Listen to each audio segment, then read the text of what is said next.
আমার কথা কি বুঝতেছেন আপনারা? Please response. হ্যালো। তাহলে আমরা একটা ওয়েবসাইট তৈরি করব। আচ্ছা, তাহলে আমরা একটা ওয়েবসাইট তৈরি করব একটা অর্গানাইজেশন বা কোনো একটা বিষয়কে প্রেজেন্ট করার জন্য। যেমন একজন লেখক বই তৈরি করেই তার ভিতরে যে প্রতিভাটা যা আছে, বা সে যে বিষয় এক্সপার্ট, সেই এক্সপার্টনেসটা সে তার বিষয়টাকে, তার মেধাটাকে বিশ্বর কাছে বা প্রত্যেকটি মানুষের কাছে ছড়িয়ে দেওয়ার জন্য একটা বই লেখে।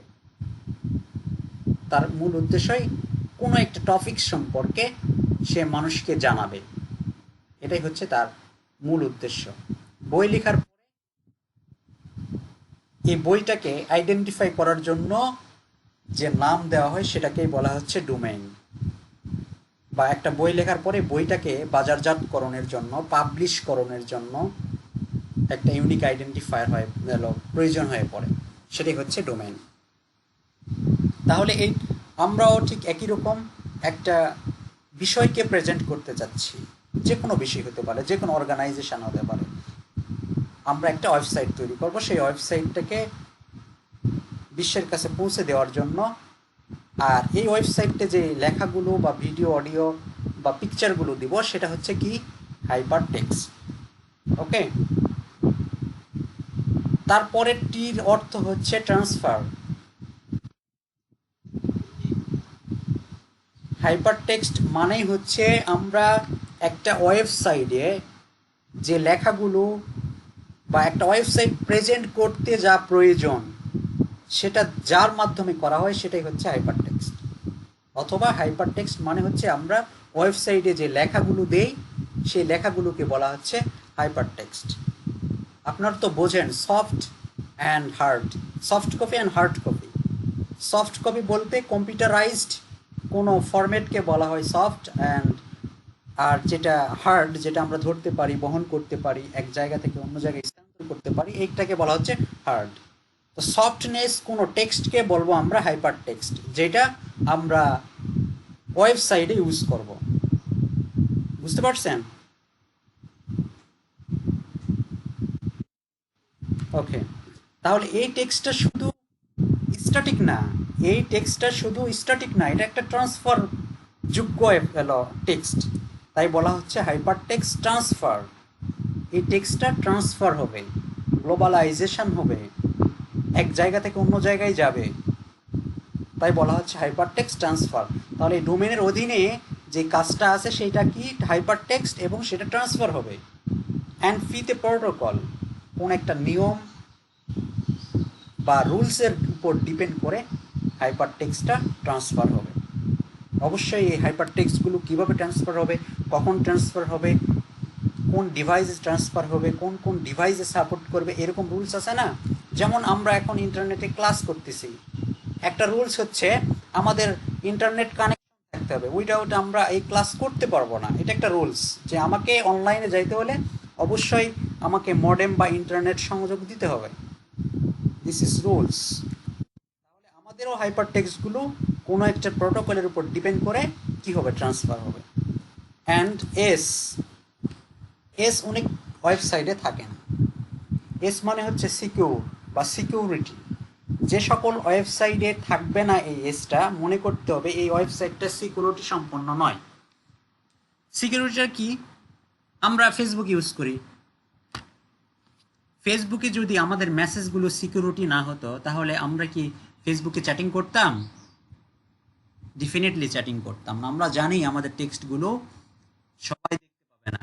আমরা ফিক্সড যাকে এসএমএস করতেছি সে দেখতে পাবে, উইদাউট অন্য কেউ দেখতে পাবে না, এতটুকু আত্মবিশ্বাস আছে বলেই আমরা ফেসবুক ইউজ করি। তাহলে ফেসবুকের, আমরা যদি ফেসবুক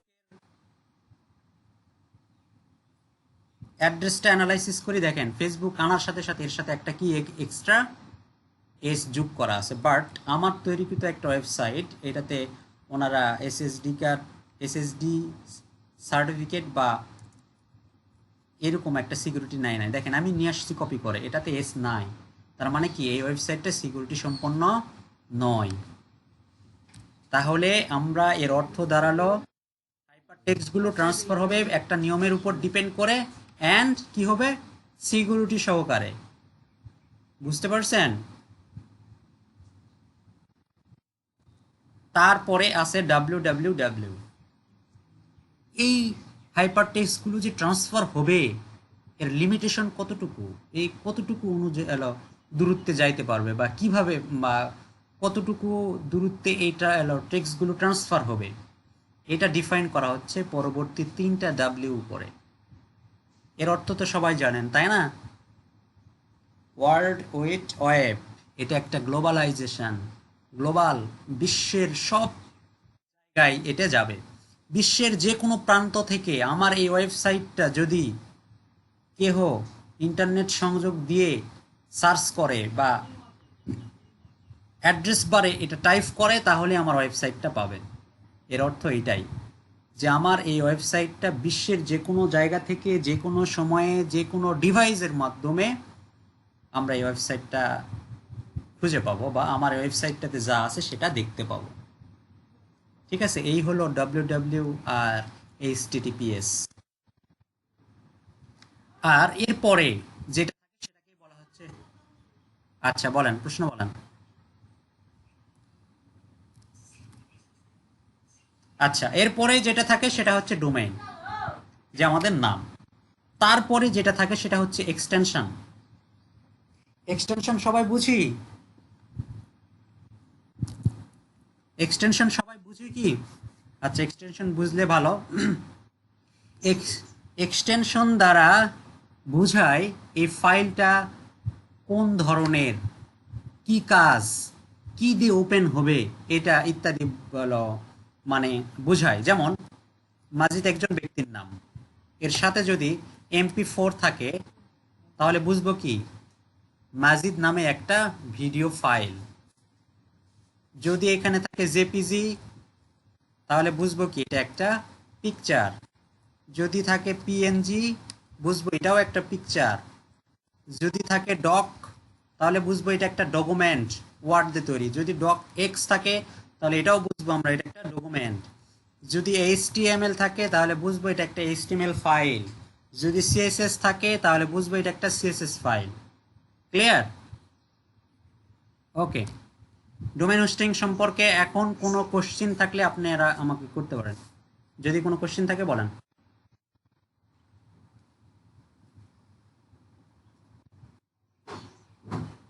নাই? হ্যাঁ বলেন।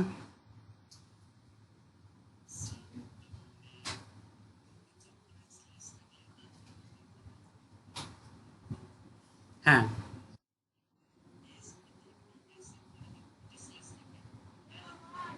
আচ্ছা, ওকে, গুড প্রশ্ন। এর অর্থ একটু পরে ব্যাখ্যা করতেছি, ডোমেইনে পরে। হচ্ছে ডোমেইন গেল, এখন হোস্টিং।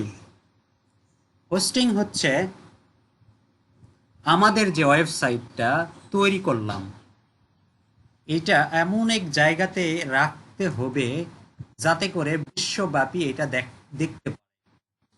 কারণ কি, আমার উদ্দেশ্যই এটা যে আমরা কোনো একটা অর্গানাইজেশন বা কোনো বিষয়কে আমরা পৃথিবীর বুকে বা পৃথিবীতে আমরা কি করতে চাচ্ছি, প্রেজেন্ট করতে চাচ্ছি।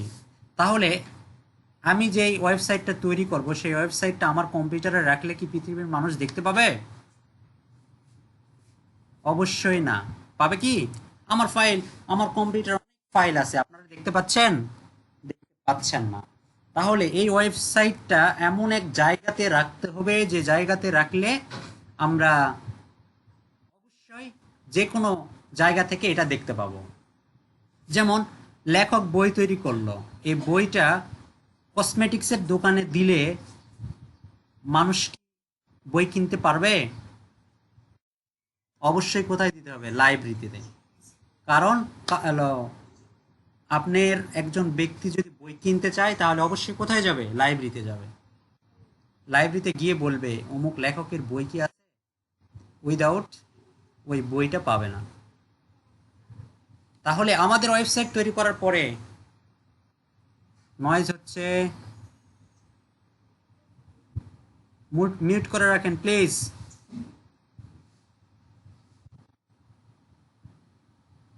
তাহলে আমাদের ওয়েবসাইট এমন কোনো জায়গাতে রাখতে হবে যাতে করে সবাই দেখতে পায়। এই জায়গাটাকেই বলা হচ্ছে সার্ভার। আর এই সার্ভারে রাখার জন্য যে প্রসেস আমরা অবলম্বন করি তাকেই বলা হচ্ছে হোস্টিং। যে প্রক্রিয়ার মাধ্যমে আমরা ওই জায়গাতে আমাদের ওয়েবসাইটটা রাখতে পারি সেই জায়গাকেই বলা হচ্ছে হোস্টিং, বা রাখার প্রসেসকে বলা হচ্ছে হোস্টিং। ঠিক আছে? এই আপনার ওয়েবসাইটটা যে হোস্টিংয়ে আছে সেটা হচ্ছে এই যে এতটুকুর পরে কি হচ্ছে বলা হচ্ছে যে উনি এই ফোল্ডার বা এই ফাইলের মধ্যে আছে, এই ফাইলের বাইরে চলে গেলে আপনার ওয়েবসাইটটা দেখতে পাবে না। এটাই হচ্ছে হোস্টিংয়ের ভিতরে ঢোকার জন্য স্ল্যাশ ইউজ করা হয়। যিনি কোশ্চেন করছিলেন বুঝতে পারছেন? হ্যালো, আপনি যে কোশ্চেন, হ্যাঁ বলেন।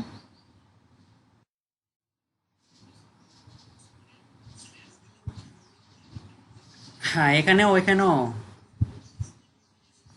জি জি জি, এটাও একটা হোস্টিং, এটা একটা হোস্টিং মনে করেন। তাহলে এর ভিতরে ঢুকতে হবে, এটা একটা হোস্টিং। হোস্টিং বলতে যন্ত্র না, একটা ফাইল। ওকে, ওই ফাইলের মধ্যেই তো আমাকে আমার ওয়েবসাইটটা রাখতে হবে। তাহলে আমাদের ফাইলটা কোন, এই ফেসবুকটা কোথায় আছে? HTTPS নামে একটা ফোল্ডারের ভিতরে। ওকে ওকে, আর কোনো কোশ্চেন থাকলে করতে পারেন। ডোমেইন অ্যান্ড হোস্টিং সবাই ক্লিয়ার? ওকে, তাহলে আমরা এখন এখন হচ্ছে ওয়েবসাইটে যাই। ওয়েবসাইট, ওয়েবসাইট বলতে দুইটা জিনিস আরও এখানে আমরা দেখতে পাবো। সেটা হচ্ছে একটা হচ্ছে web page, web page and sorry, আচ্ছা, ওয়েবসাইট মূলত একটা বই যদি বিবেচনা করি তাহলে একটা বই কি একটা পেজের সমন্বয়ে গঠিত হয়? অনেকগুলো পেজের সমন্বয় কি গঠন করা হয় একটা বই। একটা বইতে অনেকগুলো পেজ থাকে। এই ওয়েবসাইটে অনেকগুলো পেজ থাকে, অনেকগুলো পেজের সমন্বয়ে বলা হবে একটা ওয়েবসাইট।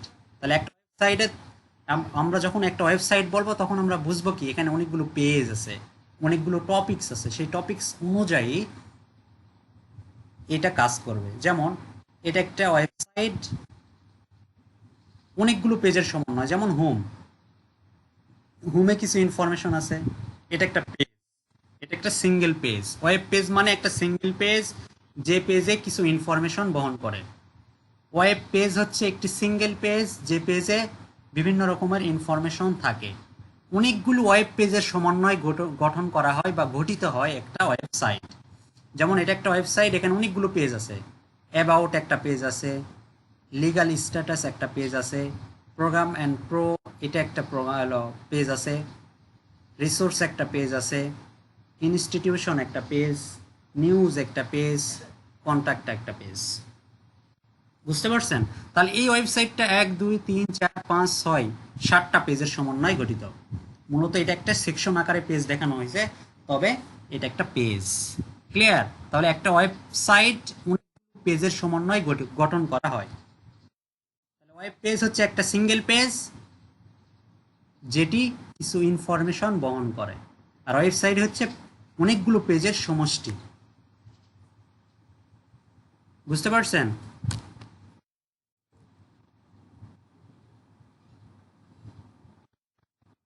আচ্ছা, আপনারা জানেন এটা কে প্রোভাইড করছে এই কোর্সটা? জানেন তো নাকি? আচ্ছা, এই বিষয়ে আর আমি কথা বললাম না এখন। ওয়েবসাইট ডিজাইন, ওয়েবসাইট ডিজাইনটা কি দেখেন। তাহলে ওয়েব পেজ হচ্ছে একটা সিঙ্গেল পেজ। এই পেজটা কিভাবে আমরা আকৃষ্টময় একটা পেজে রূপান্তর করব, এইটা যে সকল জিনিস দিয়ে করা হয় সেটাকেই বলা হয় ওয়েব ডিজাইন।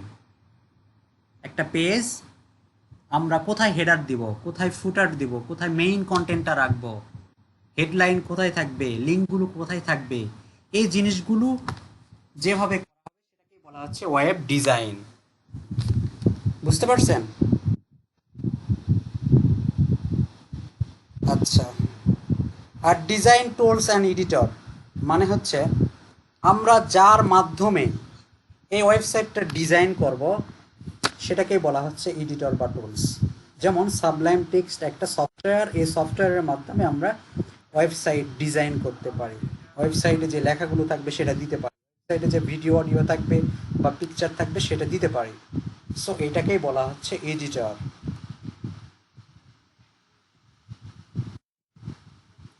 ওকে, আমরা তাহলে ডাইরেক্ট এখন কোডিংয়ে চলে যাব। বেসিক কোনো কোশ্চেন থাকলে করতে পারেন। বেসিক, ওকে। সাবলাইম টেক্সট দেখেন HTML:5 যদি দিয়ে ট্যাব দেন, সরি এটাকে আগে সেভ করে নিতে হবে, এই ফাইলটা আমি আগে সেভ করব। দেখেন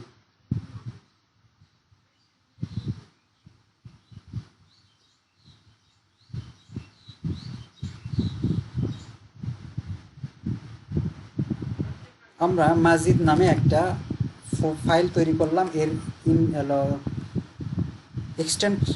এক্সটেনশন হচ্ছে HTML। দেখেন মাজিদ ডট HTML হয়ে গেছে। এখন যদি আপনি ট্যাব দেন দেখেন বেসিক স্ট্রাকচার চলে আসছে। আবার অনেক কোড আছে, যেমন ডট মাজিদ li ইন্টু 5, এই দেখেন অটোমেটিক কিছু জিনিস তৈরি হচ্ছে। এই ফিচারগুলো অন্যান্য সফটওয়্যারে খুব কম, এই জন্য এই সফটওয়্যারটা আমরা ইউজ করব যাতে করে খুব অল্প সময় কোডিংগুলো করতে পারি। কারণ আমাদেরকে একটা ওয়েবসাইট তৈরি করতে হলে, দেখেন আমার একটা সফটওয়্যার তৈরি করা আছে, আমি আপনাদেরকে দেখাই। এটা একটা ইসলামী ব্যাংকের সফটওয়্যার।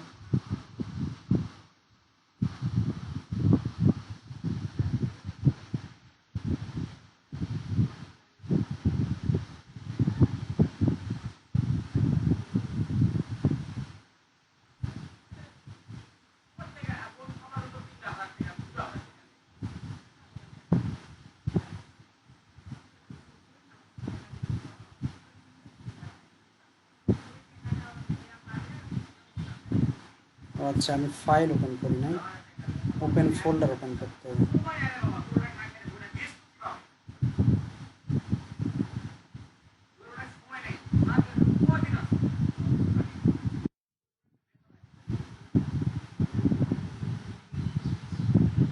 জি, এটা ফ্রি।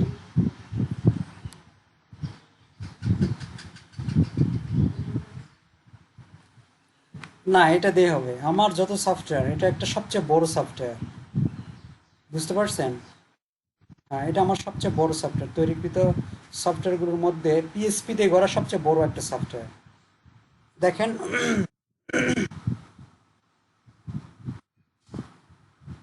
এইটার মধ্যে একটা পেজ দেখাচ্ছি, কয় হাজার কোড আছে দেখেন।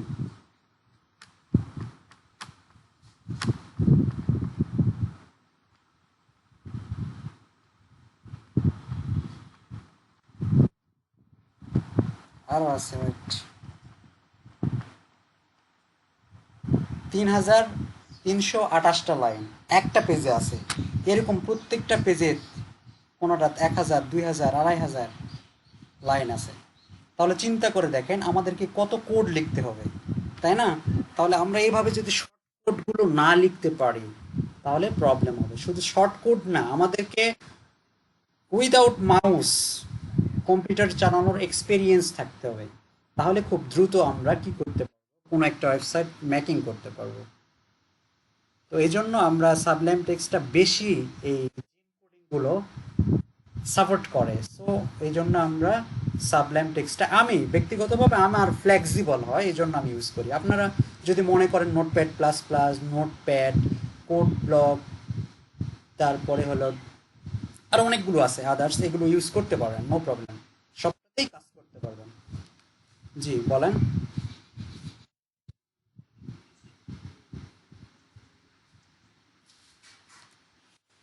ঠিক আছে, আমরা তাহলে এখন একটা বেসিক কোড ওপেন করি, ওপেন করে আমরা দেখি কি অবস্থা। একটা বেসিক আপনারা সাবলাইম টেক্সটটা সেভ করার পরে লেস দেন দেওয়ার পরে এইচটিএমএল লিখলে দেখবেন এরকম সাপোর্ট সাজেস্ট করে, যখন সাজেস্ট করে তখন একটা ইন্টার দিবেন। ইন্টার দিলে দেখেন এর বেসিক স্ট্রাকচারটা চলে আসে অটোমেটিক। আমি আপনাদেরকে নোটপ্যাডে কোডিং করা শেখাতাম, বাট নোটপ্যাডে কোডিং করতে দেরি হবে, অনেকে টাইপিং ভুল করবে, নামগুলো লিখতে ভুল করবে। হ্যাঁ, কালার আসে না, ওই লিখতে ঝামেলা বোধ হয়, এজন্য আমরা লিখবো না। আর আমাদের কোর্স তো অনেক কিছু জানতে, হিউজ পরিমাণ নলেজ। একটা সফটওয়্যার ইঞ্জিনিয়ার হতে হলে মিনিমাম 2 বছর 3 বছর ওয়েট করতে হয়। আমি নিজেই ল্যাঙ্গুয়েজ দিয়ে সফটওয়্যার তৈরি করি, 8টা ল্যাঙ্গুয়েজ দিয়ে সফটওয়্যার তৈরি করি, যে কোনো ল্যাঙ্গুয়েজের মাধ্যমে। তো এই একটা এক্সপিরিয়েন্স মিনিমাম আমার 4 বছর লাগছে। তো আমাদের কোর্সে এমন একটা কোর্স দিছে যেটা আপনি ফুলফিল করলে এরকম একটা সফটওয়্যার ইঞ্জিনিয়ার হইতে পারবেন একটা ল্যাঙ্গুয়েজ দিয়ে। তাহলে আমাদেরকে খুব হার্ড পরিশ্রম করতে হবে এবং খুব দ্রুত মুভ করতে হবে। সো আমি এই জন্য নোটপ্যাডটা স্কিপ করলাম, ডাইরেক্ট সাবলাইম টেক্সটে আনলাম। আশা করি বুঝতে পারছেন। এখন আমরা কোডগুলো অ্যানালাইসিস করি।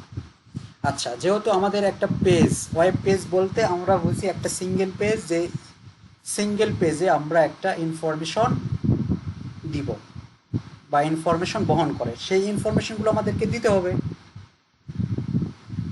আর এই ইনফরমেশনগুলো দেওয়ার জন্য আমরা ট্যাগ ইউজ করি, ট্যাগ। এখন কোশ্চেন, ট্যাগ কি, তাই না? আমরা অবজেক্ট বুঝি, অবজেক্ট অবজেক্ট অবজেক্ট কি? আচ্ছা, পদার্থ বুঝি তো, তাই না? পদার্থ মানে কি? যার আকার আছে, আয়তন আছে, যা কিছু জায়গা দখল করে, যা কোনো একটা নির্দিষ্ট কাজে ব্যবহার করা হয়, সেগুলোকে বলা হচ্ছে পদার্থ। ঠিক, আমরা পৃথিবীতে যা দেখি সবই এক একটা অবজেক্ট, কারণ প্রত্যেকটা অবজেক্ট তার একটা স্ট্রাকচার আছে, তার একটা গঠন আছে, তার একটা কালার আছে, এবং এটা একটা নির্দিষ্ট কাজে ব্যবহার করা হয়। তাহলে ফ্যান একটা অবজেক্ট, লাইট একটা অবজেক্ট, টেবিল একটা অবজেক্ট, চেয়ার একটা অবজেক্ট, খাট একটা অবজেক্ট, ঠিক কিনা? একটা রুম আমরা ডেকোরেশন করব, তাহলে কতগুলো অবজেক্ট লাগবে? এখানে ফ্রিজ থাকতে হবে, একটা খাট থাকতে হবে, একটা টেবিল থাকতে হবে, একটা ফ্যান থাকতে হবে, লাইট থাকতে হবে, বা এসি থাকতে হবে, তাই না? একটা অবজেক্ট, সরি, একটা রুম আমরা ডেকোরেশন করব। এই একটা রুম ডেকোরেশন করতে কতগুলো অবজেক্ট লাগতেছে? অনেকগুলো, বিভিন্ন অবজেক্টের সমন্বয়ে আমরা একটা কি করতে পারতেছি, একটা রুম ডেকোরেশন করতে পারতেছি। এবং এই প্রত্যেকটা অবজেক্টের কাজ আলাদা আলাদা। আমরা কখনো ফ্যান লাগিয়ে মনে করতে পারবো না যে আমরা এখন আলো পাবো। অন্ধকার রুমে একটা ফ্যান লাগাইছি, আমরা মনে করতে পারবো না বা পাবো না যে লাইটের আলো পাবো কি? আবার লাইট ইউজ করে আমরা বাতাস খাওয়ার আশা করা পারবো না, এটা স্বাভাবিক। ঠিক একটা ওয়েব পেজ তৈরি করতে হলে এরকম বিভিন্ন অবজেক্টের সমন্বয়ে আমাদেরকে একটা ওয়েব পেজ তৈরি করতে হবে। আর এই অবজেক্টগুলোকেই বলা হচ্ছে ট্যাগ। ক্লিয়ার? তাহলে একটা পেজকে আমরা ডেকোরেশন করতে এরকম অনেকগুলো ট্যাগের সমন্বয়ে একটা ওয়েব পেজ ডিজাইন করতে পারবো। ক্লিয়ার হয়েছেন তো? ট্যাগ কাকে বলে? আমরা ওয়েবসাইটে যে এলিমেন্টগুলো দিব, আমাদের হ্যাঁ, একটা ওয়েবসাইটে বা ওয়েব পেজে যে এলিমেন্টগুলো দিব, যে লেখা, ইমেজ, পিকচার, অডিও, ভিডিও, যে এই জিনিসগুলো দিব, সেগুলো দেওয়ার জন্য, প্রত্যেকটা জিনিস দেওয়ার জন্য আলাদা আলাদা ট্যাগ ইউজ করব। আলাদা আলাদা ট্যাগের মাধ্যমে আমরা সেই জিনিসগুলো দিব। জি, প্রত্যেকটা জিনিসের আলাদা আলাদা ট্যাগ, সেই ট্যাগের মাধ্যমে আমরা একটা গর্জিয়াস এবং খুব আকর্ষণীয়ময় একটা পেজ তৈরি করব। ঠিক তেমনি একটা ট্যাগ হচ্ছে HTML, ঠিক তেমনি একটা ট্যাগ হচ্ছে HTML। HTML হচ্ছে একটা ফাউন্ডেশন। যেমন আপনি একটা বাড়ি তৈরি করবেন, বাড়ির চতুর্দিকে ওয়াল দিতে হবে, তাই না? এই ওয়ালটাই হচ্ছে HTML। HTML যদি দেন ফ্রেশ পেজ পাবেন, পেজ। Blank page. তাহলে ব্ল্যাঙ্ক পেজ আমাদের আগে দরকার। যদি ব্ল্যাঙ্ক পেজ না হয় তাহলে আমরা পেজে আমরা ইচ্ছে মতো ইনফরমেশন দিতে পারবো না। তাহলে আমাদের ইচ্ছে মতো ইনফরমেশন দেওয়ার জন্য একটা ব্ল্যাঙ্ক পেজ লাগবে। আর এই পেজটা নেওয়ার জন্য যে ট্যাগ বা অবজেক্ট ব্যবহার করা হয় সেটা কি HTML। আর এই ট্যাগ গেল HTML বা এই পেজটা কোন টাইপের, উপরে হাইলাইট করতেছে এটা একটা ডক টাইপ, ডকুমেন্ট টাইপ। ডকুমেন্টগুলো সবসময় টেক্সট ওয়াইজ হয় বা লেখা হয়, এই জন্য উপরে একটা এটা না দিলেও চলে বা এটা দেওয়া স্ট্যান্ডার্ড। এটা টাইপের সেটা টাইপটা মেনশন করে যে এটা document type, document type HTML।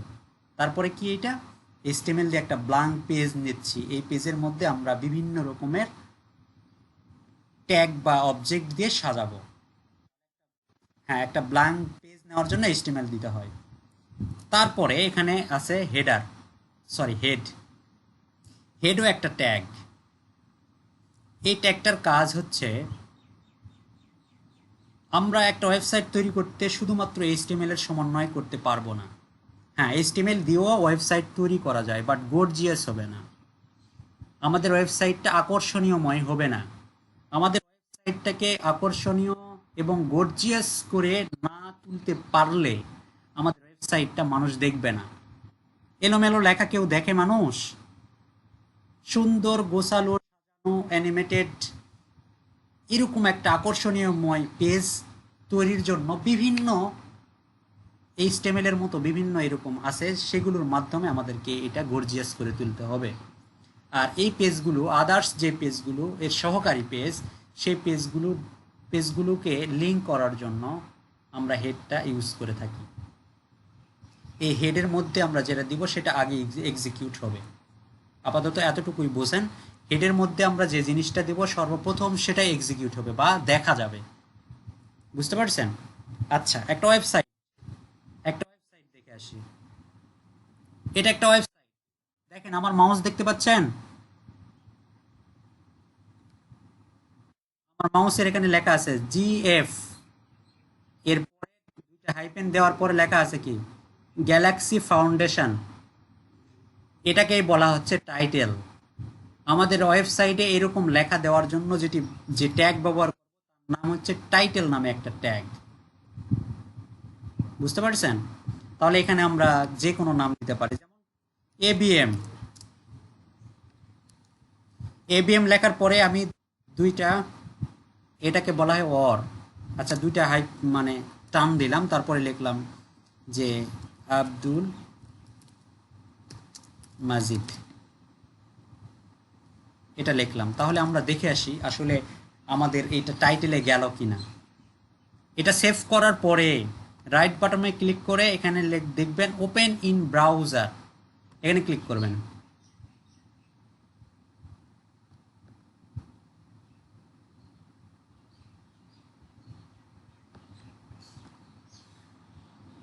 দেখেন আসছে। আমি আগে আদার স্টেপগুলো কেটে দিই। দেখেন এখানে আমরা যেটা দিলাম সেটাই আসলো। তাহলে আমরা এই টাইটেলের মাধ্যমে আমাদের ওয়েবসাইটে যে টাইটেলটা আছে সেই টাইটেলটা দিতে পারতেছি। আচ্ছা, আমি স্ট্রাকচারটা ক্লোজ করে দিয়ে আরেকটা স্ট্রাকচার আনি। এইটা আপনাদের আসবে না, পরে আমি কিভাবে এটা জেন কোড অ্যাড করতে হয় পরে আলোচনা করব। দেখেন এখানে আরো এক্সট্রা কিছু আছে, তাই না?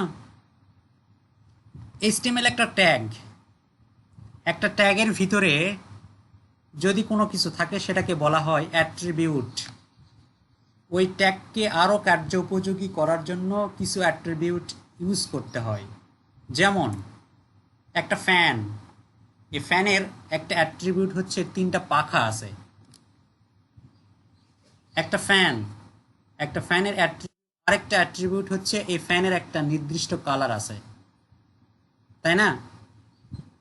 এগুলোকে বলা হচ্ছে অ্যাট্রিবিউট, মানে কোনো অবজেক্টের এন্টিটি, বৈশিষ্ট্য, ফিচার, এই জিনিসগুলোকে বলা হচ্ছে অ্যাট্রিবিউট। তাহলে আমরা জানলাম একটি ট্যাগের ভিতরে যে লেখাগুলো দেওয়া হয় সেটাকে বলা হচ্ছে অ্যাট্রিবিউট। যেমন এইচটিএমএল একটা ট্যাগ, এই ট্যাগ এইচটিএমএল মানে কি, আগে আরেকবার এটা দেখে আসি। এইচটিএমএল মানে কি? এইচটিএমএল ইকুয়াল হাইপার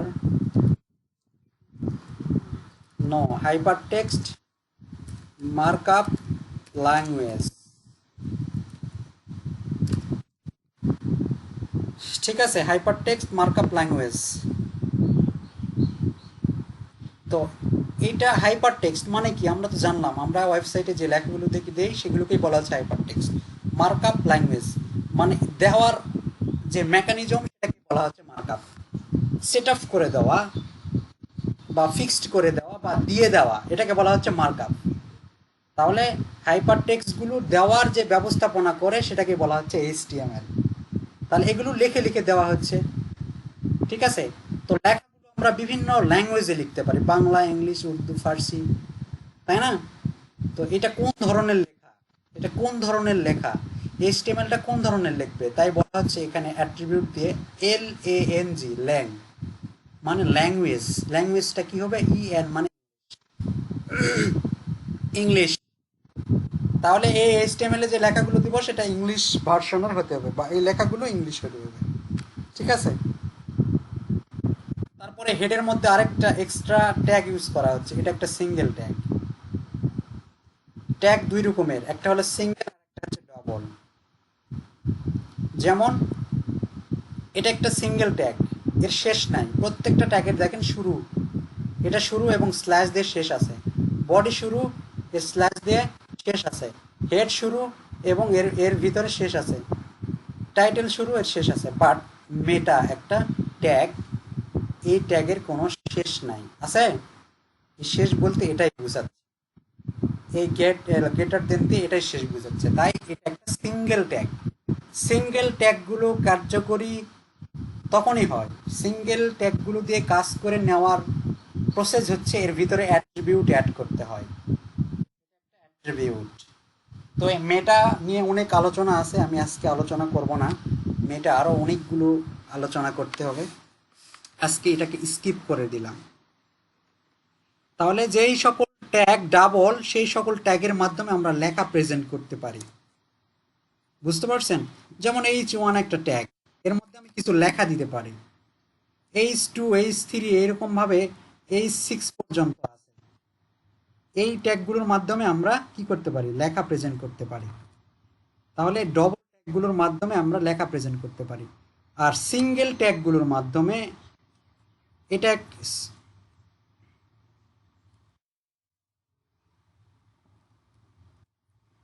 জি, জি শুনতে পাচ্ছি।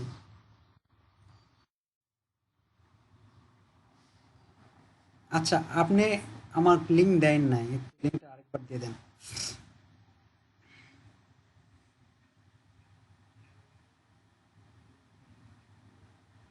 ও আচ্ছা আচ্ছা, আচ্ছা ঠিক আছে, আমি নিচ্ছি। ওকে, প্লিজ অ্যাটেনশন, নয়েজ আসতেছে, প্লিজ একটু অ্যাটেনশন।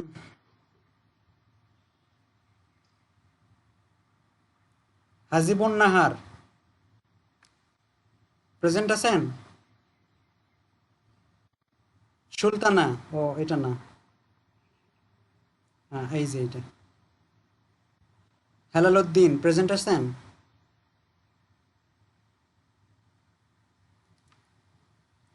ওয়ালাইকুম আসসালাম। আচ্ছা, দুই নম্বরে আবু নাইম।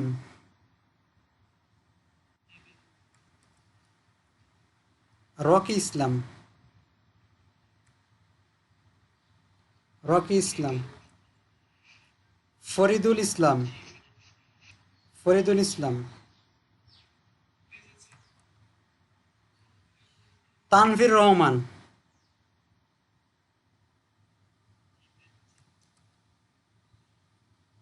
জাকির হুসাইন,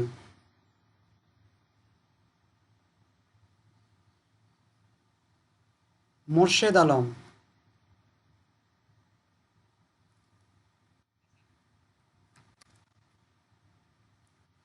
নাইম আহমেদ কি মৃধা মৃধা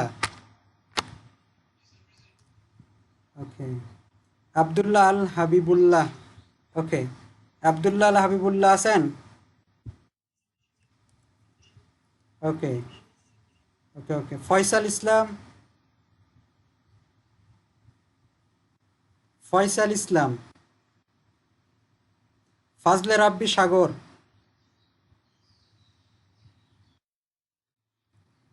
আচ্ছা হিল্লল সুপ্রিয় হিল্লল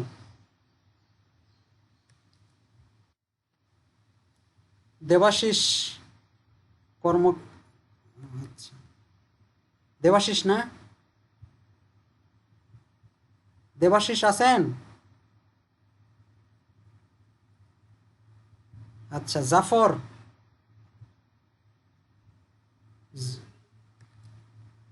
আচ্ছা রাশেদুজ্জামান ফরিদুল ইসলাম ফরিদুল ইসলাম দুইটা একটা এমডি ফরিদুল ইসলাম আর একটা ফরিদুল ইসলাম অনলি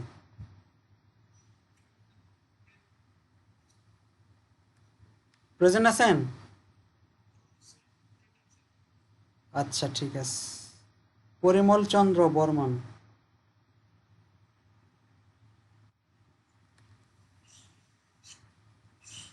মোস্তাফিজুর রহমান মোস্তাফিজুর রহমান তারেক আহমেদ শুনতে পাচ্ছেন আইরিন আক্তার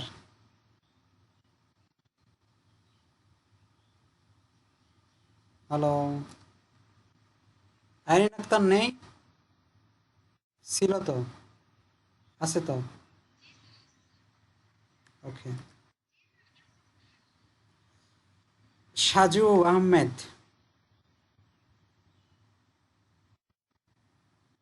সাজু আহমেদ সাজু আহমেদ মাহমুদুল ইসলাম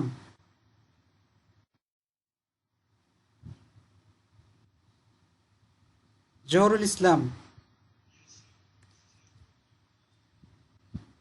মশিউর রহমান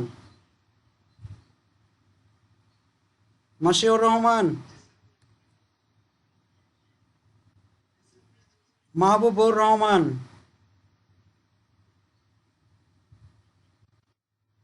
শাহজাহান প্রধান আচ্ছা শাহজাহান প্রধান হাসিবুজ্জামান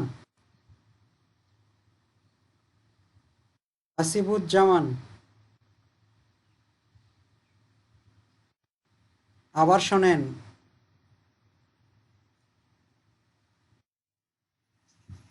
হ্যাঁ দিছি ফয়সাল ইসলাম নাই রাশেদুজ্জামান নেই ফরিদুল ইসলাম নেই মোস্তাফিজুর রহমান নেই তারেক আহমেদ মিশুক নেই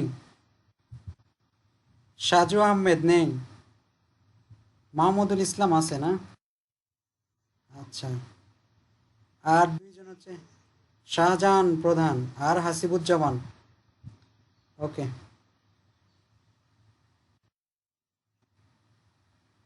এতক্ষণ পর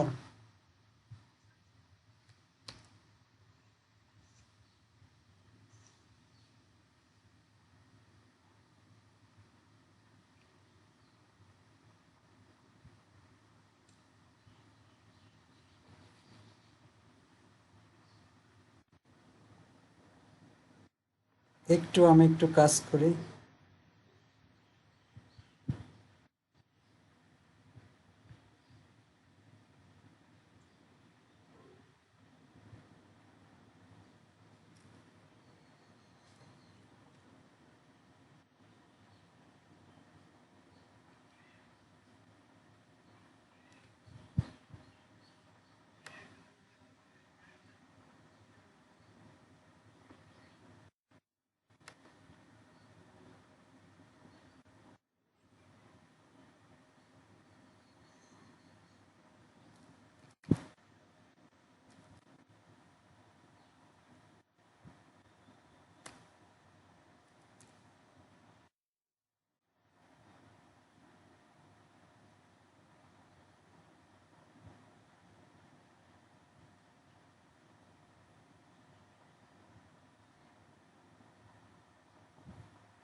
ওকে, তাহলে আমরা আবার কন্টিনিউ করি।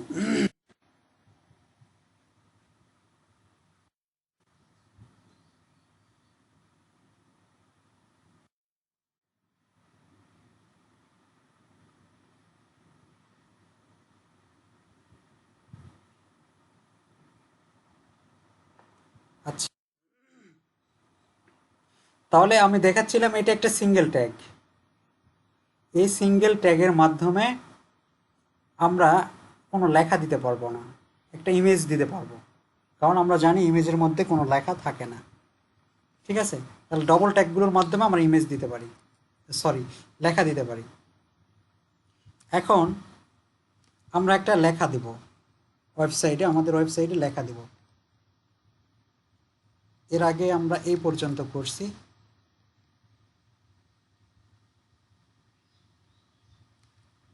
ও, এখানে আমরা তুলে দিছিলাম ABM আব্দুল মাজিদ, আমরা টাইটেল দিতে পারতেছি। এখন যা করব এটা বডির ভিতরে, যা করব আমরা বডির ভিতরে। টাইটেল হলো একটা নেম, যেমন বাংলাদেশ একটা দেশের নাম, তাই না? দেশের নাম হচ্ছে বাংলাদেশ, বাট এর একটা ভৌগোলিক এরিয়া আছে, বাউন্ডারি আছে। এই বাউন্ডারির ভিতরে আপনাকে বাংলাদেশে বসবাস করতে হলে এর ভৌগোলিক যে আয়তন বা এরিয়া আছে, এরিয়ার ভিতরে আপনাকে বসবাস করতে হবে, তাহলে আপনি বাংলাদেশের নাগরিক হতে পারবেন বা বাংলাদেশের ভিতরে বসবাস করতে পারবেন। উইদাউট আপনি বাংলাদেশের ভিতরে বসবাস করতে পারবেন না। তাহলে একটা ওয়েবসাইটের এটা হচ্ছে টাইটেলের পরে যে বিষয়গুলো থাকে সেটা হচ্ছে বডি। যেমন এটা একটা ওয়েবসাইট, এটা হলো টাইটেল, তারপর এখান থেকে এই পর্যন্ত নিচ পর্যন্ত এটাকে বলা হচ্ছে বডি। আপনি যা করবেন এর ভিতরে করতে হবে, উইদাউট ওইটা রং প্রসেস। আমি দেখেন এখানেও কিছু লেখা দিলে ওই জায়গাতেই শো হবে, এখানেই শো হচ্ছে, বডির ভিতরে শো হচ্ছে, বাট এটা একটা রং প্রসেস। সো আমাদেরকে এখানে লেখা যাবে না। কোনো লেখা দিতে হলে অবশ্যই আমাকে বডির ভিতরে লেখা দিতে হবে। This is body. বুঝতে পারছেন? আচ্ছা, একটা ওয়েবসাইটে আমরা এখন লেখা দিব।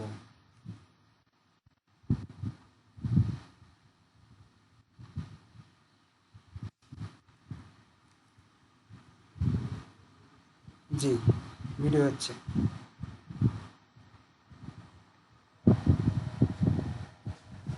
দেখেন, এইটা একটা ওয়েবসাইট, এর প্রথমে কিছু লেখা আছে। এই যে গ্যালাক্সি ফাউন্ডেশন, এখানে লেখাটা উঠতেছে। এরকম লেখা দেওয়ার জন্য এই লেখাগুলোকে বলা হচ্ছে হেড বা হেডিং। হেডিং লেখা, হেডলাইন আমরা বুঝি না।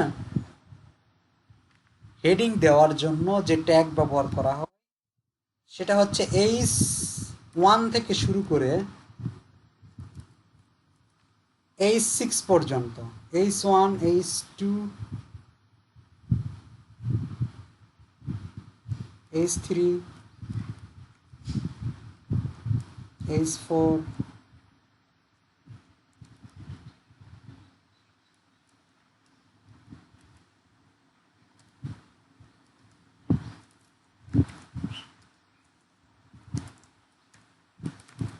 এই কয়টা ট্যাগের মাধ্যমে আমরা এরকম লেখা দিতে পারি।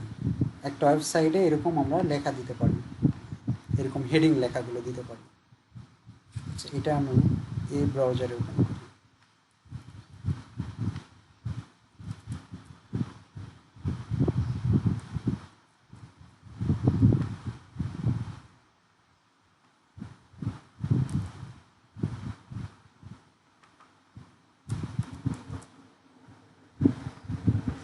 আচ্ছা, তাহলে H1 থেকে শুরু করে H6 পর্যন্ত এই লেখাগুলো আমরা ওয়েবসাইটে লেখা দেওয়ার জন্য ব্যবহার করি, হেডিং লেখাগুলো দেওয়ার জন্য। যেমন দিস ইজ হেডিং 1,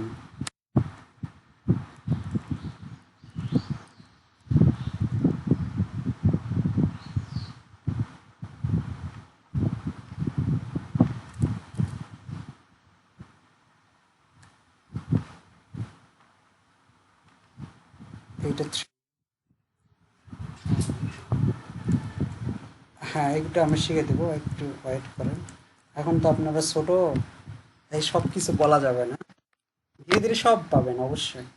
আচ্ছা দেখেন, এটাকে আমরা এক্সিকিউট করলে কিরকম দেখা যাচ্ছে দেখেন।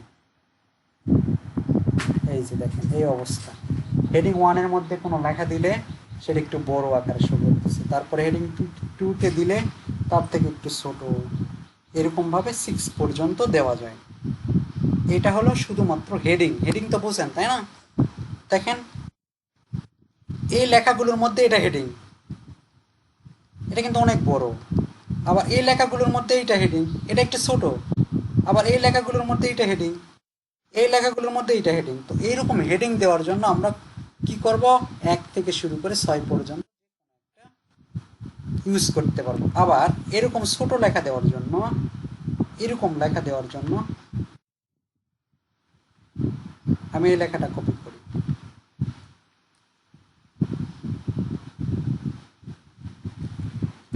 এরকম ছোট লেখা দেওয়ার জন্য আরেকটা ট্যাগ ইউজ করতে হয়, সেটি হচ্ছে পি, মানে প্যারাগ্রাফ। এর ভিতরে আমি এই লেখাটা কন্ট্রোল সেভ, দেখেন ছোট ছোট লেখা আসছে, এরকম হেডিং আকারে আসে নাই। বুঝতে পারছেন? এরকম ছোট লেখা দেওয়ার জন্য তাহলে আমরা কি ইউজ করবো, প্যারাগ্রাফ। নয়েজ আসতেছে প্লিজ, আপনারা এটা খুব ভালো করে খেয়াল করবেন। নয়েজ আসা যাবে না, তো নয়েজ আসলে আপনারও ডিস্টার্ব হচ্ছে, আমাদেরও ডিস্টার্ব হচ্ছে। সো একটু কেয়ারফুল, আপনি কথা বলবেন যখন, তখন ইনশিওর হয়ে নেবেন যে আপনার মাউথ স্পিকারটা মিউট আছে কিনা। তাহলে এরকম ছোট লেখা দেওয়ার জন্য আমরা ইউজ করতেছি প্যারাগ্রাফ। আর হেডিং, প্যারাগ্রাফ, লিঙ্ক। আচ্ছা, আমাদের ওয়েবসাইটে প্রয়োজন হয়, কি প্রয়োজন হবে, মনে করেন একটা লেখার উপর ক্লিক করলে, একটা লেখার উপর ক্লিক করলে কিছু একটা ওপেন হবে, অন্য একটা ওয়েবসাইটে যাবে। লিঙ্ক করার মানে হচ্ছে এখানে একটা লেখা আছে, মনে করেন এখানে লেখা আছে, আচ্ছা আমি প্র্যাকটিক্যাল দেখাই।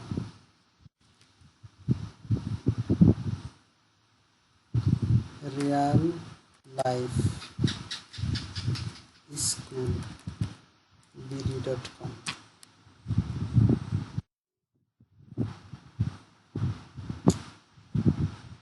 এটা একটা আমার তৈরিকৃত ওয়েবসাইট। দেখেন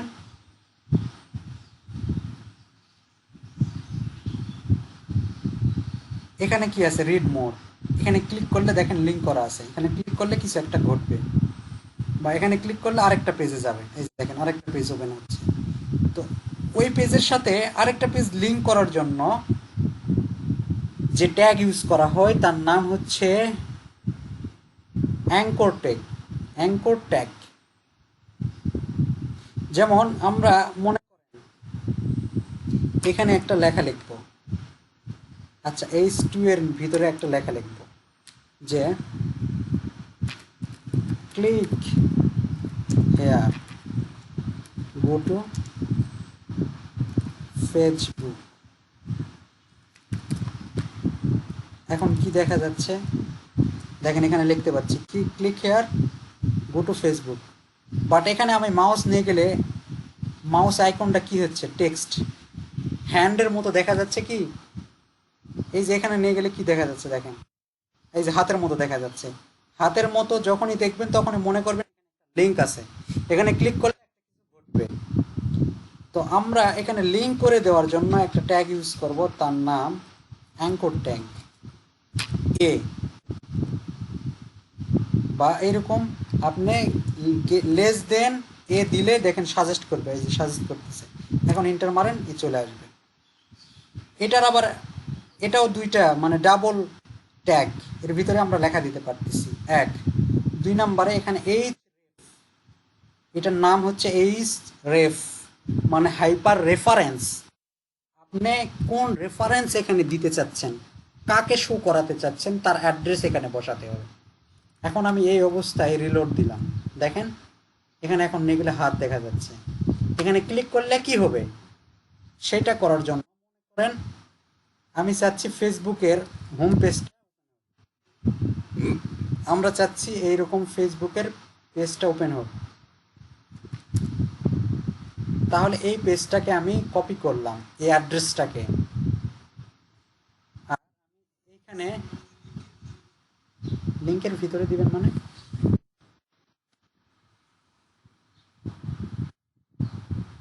বুঝি নাই।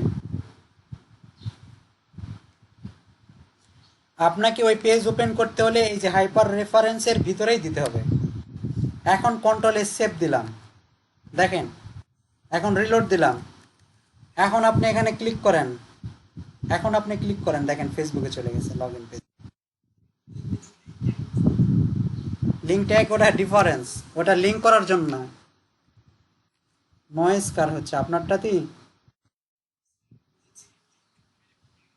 হ্যাঁ, না লিঙ্ক ট্যাগ অন্য কাজের জন্য ব্যবহার করা হয়। পেজ লিঙ্ক করার জন্য অ্যাঙ্কর টেক্সট ইউজ করতে হবে। ওকে, পেজ লিঙ্ক করার জন্য অবশ্যই আপনারা কি ট্যাগ ইউজ করবেন? এ ট্যাগ বা অ্যাঙ্কর ট্যাগ। এই ট্যাগের মধ্যে আপনাকে কি করতে হবে, এই যে টার্গেট পেজটাকে আপনাকে দিতে হবে, কোন পেজে যেতে চাচ্ছেন এখানে ক্লিক করলে।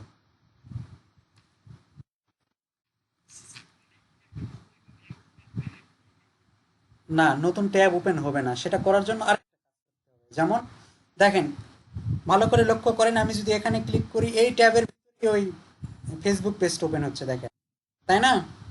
আমি যদি চাই যে এখানে ক্লিক করলে আরেকটা পেজ ওপেন হবে, আরেকটা ট্যাব ওপেন হয়ে সেখানে ওপেন হবে, এই পেজটা এরকমই থাকবে। তাহলে এখানে আরেকটা অ্যাট্রিবিউট আছে, সেই অ্যাট্রিবিউট অ্যাড করতে হবে, তার নাম হচ্ছে target. Target equal double inverted কমার মধ্যে বলতে হবে ব্লাঙ্ক,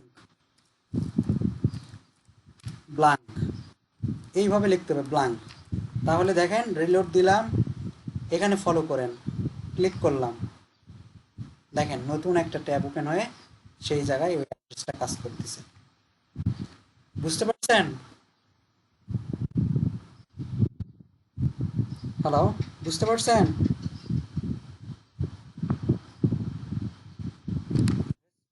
কারো কোনো কোশ্চেন আছে? কারো কোনো কোশ্চেন আছে? কি দেখাবো? আবার একটা দেখাই। অ্যাঙ্কর ট্যাগ, অ্যাঙ্কর ট্যাগের মাধ্যমে আমরা ওয়েবসাইট লিঙ্ক করতে পারি, যে কোনো ওয়েবসাইট লিঙ্ক করতে পারি। আমারই একটা ওয়েবসাইট বা ওয়েব পেজ লিঙ্ক করব, তাহলে আমাকে অবশ্যই ইউজ করতে হবে অ্যাঙ্কর ট্যাগ। ঠিক আছে, তাহলে অ্যাঙ্কর ট্যাগ আমি লেস দেন এ লিখলেই চলে আসবে। এখন ইন্টার মারেন, তাহলে দেখেন চলে আসতেছে এর একটা অ্যাট্রিবিউট সহ। অ্যাট্রিবিউটটা হচ্ছে এইচ রেফ। আমরা যে পেজটাকে এখানে ক্লিক করলে ওপেন করতে চাচ্ছি সেই পেজটা এখানে তার অ্যাড্রেস দিতে হবে। যেমন আমি চাচ্ছি যে গ্যালাক্সি ফাউন্ডেশনটা ওপেন হবে, এখানে ক্লিক করলে, কিন্তু এখানে কি লেখাটা থাকবে সেই লেখাটা দেন। মনে করেন গ্যালাক্সি, এই লেখার উপর ক্লিক করলে এর ভিতরে যে অ্যাড্রেসটা আমি দিয়ে দিলাম সেই অ্যাড্রেসে চলে যাবে। এখন কন্ট্রোলে সেভ দেন, এখানে যে রিলোড দেন, এই যে গ্যালাক্সি আসছে, একটু ফাঁকা ফাঁকা করে দেই তাহলে ভালো বুঝবেন।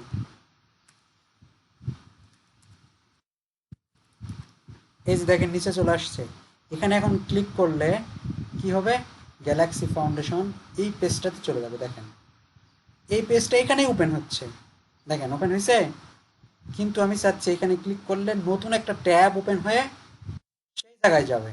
তাহলে আমাকে দিতে হবে কি, এখানে আরেকটা অ্যাট্রিবিউট যোগ করতে হবে, কি, target. Target equal double inverted কমার মধ্যে আন্ডারস্কোর ব্লাঙ্ক নামে এই কথাটা লিখতে হবে। তাহলে আমরা যদি এখানে ক্লিক করি তাহলে নতুন একটা উইন্ডো ওপেন হয়ে দেখেন সেই জায়গায় চলে গেল। ক্লিয়ার, বুঝতে পারছেন? এখন কারো কোনো কোশ্চেন আছে? আচ্ছা, আর কি দেখবো আমরা? লিঙ্ক দেখলাম, ইমেজ, দেখেন আমাদের ওয়েবসাইটে ইমেজ, মনে করেন এটা একটা ওয়েবসাইট, এখানে এই যে একটা ইমেজ, এরকম ওয়েবসাইটে ইমেজ আনতে, এটা একটা ইমেজ, ইমেজ আনতে যে ট্যাগ ব্যবহার করা হয় তার নাম হচ্ছে আইএমজি ট্যাগ। আমি এই স্থির পরে একটা ট্যাগ নিলাম, নাম হচ্ছে এই যে লেস দেন দিয়ে আইএমজি লিখবেন, তাহলে সাজেস্ট করবে, এন্টার মারবেন, চলে আসছে। এটা একটা সিঙ্গেল ট্যাগ, এখানে কোনো লেখা দিতে পারবো না, যেমন এর আগে দিলাম ওই লেখাটা দিতে পারবো না। Direct S source, SRC source, কোন সোর্স থেকে বা কোথায় থেকে আমি এই ইমেজটা দেখাবো তার অ্যাড্রেস দিতে হবে এবং এক্সটেনশন দিতে হবে। যেমন আমি যদি এই ইমেজটা দেখাতে চাই, এই ইমেজটা দেখাতে চাই, তাহলে দেখেন এর নাম হচ্ছে ওয়ান আর এক্সটেনশন হচ্ছে .jpg। তাহলে আমাকে এখানে এই সোর্সের মধ্যে লিখতে হবে 1.jpg, কন্ট্রোলে সেভ, এখন ব্রাউজ, আসছে ইমেজ। এই ইমেজটা যদি অন্য কোনো ফোল্ডারে থাকতো, এই ইমেজটা যদি অন্য কোনো ফোল্ডারে থাকতো তাহলে অ্যাড্রেসটা কি হতো? এখানে ডাইরেক্ট আমরা SRC লিখছি কি 1.jpg, কিন্তু এই ইমেজটা মনে করেন আমি একটা ফোল্ডার ক্রিয়েট করলাম, লিখলাম পিক,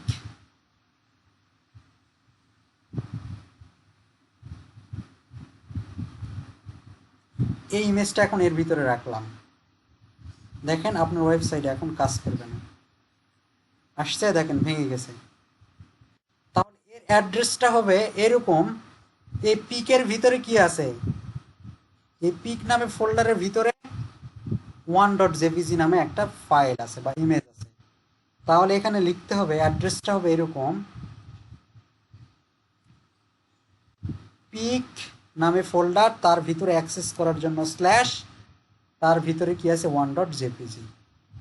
এখন আপনার ওয়েবসাইটে কাজ করবে, এখন আবার রিলোড দেন, কাজ করবে। ক্লিয়ার, বুঝতে পারছেন? তাহলে আমরা আমরা দেখলাম হচ্ছে কিভাবে হেডিং দিব, কিভাবে ডেসক্রিপশন দিব, কিভাবে লিঙ্ক করব এবং কিভাবে ইমেজ দেখাবো। ওকে, তাহলে আমরা আরেকটা দেখি অ্যাট্রিবিউট। অ্যাট্রিবিউট আমি কথা বলছি, অ্যাট্রিবিউট দিতে হবে কীভাবে, যে অ্যাট্রিবিউট দিতে হলে অবশ্যই ট্যাগের ভিতরে স্পেস দিয়ে ওই ট্যাগ যে সকল যে সকল অ্যাট্রিবিউট সাপোর্ট করে সেই সকল জিনিসগুলো দিতে হবে। আচ্ছা, ইমেজের আরেকটা অ্যাট্রিবিউট আছে, আমি এখানে এই অ্যাড্রেসটা ভুল করে দিলাম, তাহলে কি হচ্ছে দেখেন, এখানে ইমেজটা শো করতেছে না, ফাটা ফাটা দাগ আসছে, তাই না? কিন্তু আমি চাচ্ছি এই ইমেজটা যদি আনফর্চুনেটলি শো না করে, তাহলে যেন এখানে লেখা আসে দিস ইজ প্রোফাইল পিক, এই কথাটা যেন লেখা আসে। তাহলে আমরা একটা করব, সেটা হচ্ছে ALT, অল্টারনেটিভ টেক্সট বলা হয়, অল্টারনেটিভ টেক্সট। যদি এই ইমেজটা না আসে তাহলে অল্টারনেটিভভাবে কি আসবে, দিস ইজ প্রোফাইল পিকচার, এই লেখাটা শো করবে।